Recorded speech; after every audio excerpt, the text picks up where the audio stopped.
আসসালামু আলাইকুম ভিউয়ার, আজকে একটা ইন্টারেস্টিং বিষয় নিয়ে কথা বলবো। সেটা হচ্ছে যে যারা অনলাইন বিজনেসে আছেন, যেমন ইবে, অ্যামাজন, টিকটক অথবা ফেসবুক মার্কেট প্লেসে যারা ব্যবসা করতেছেন, তাদের অনেকেরই হচ্ছে যে সেলফ অ্যাসেসমেন্ট এবং সেলফ এমপ্লয়েড হিসেবে করছেন, কেউ কোম্পানি হিসেবে করছেন।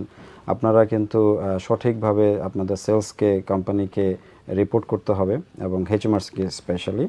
আপনারা একটা বিষয় মনে রাখবেন যে আপনারা আউটলুকের বাইরে নাই। আপনাদেরকে কিন্তু সবগুলো ডাটা ইবে, অ্যামাজন যারা প্ল্যাটফর্ম চালান, তারা সবাই এইচএমআরসি কানেক্ট সিস্টেমে ডাটাগুলো শেয়ার করতেছেন। ইভেন টিএফএল এ যারা কাজ করেন তাদেরও কিন্তু দায়িত্ব আছে রিপোর্ট করা to HMRC about the all drivers. So এইভাবে করে প্রত্যেকটা প্ল্যাটফর্মকে, ইভেন এয়ারবিএনবি যারা করতেছেন তারাও কিন্তু এইচএমআরসি কানেক্টের সাথে ডাটা শেয়ার হচ্ছে।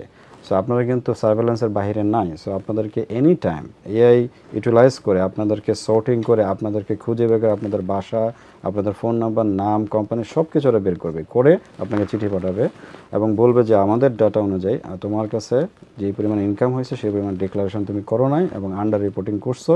এখন তুমি আমাদেরকে সঠিকভাবে ডিক্লারেশন করো, এবং এই বিষয়টা নিয়ে আপনাদের অ্যাওয়ার হইতে হবে এবং আপনাদেরকে সঠিকভাবে রিপোর্টিং করতে হবে। প্রত্যেকটা ডিজিটাল প্ল্যাটফর্ম কিন্তু এখন এইচএমআরসিকে রিপোর্টিং করতেছে, তাদের ডেটা শেয়ার করতেছে, ইভেন ব্যাংকও করতেছে।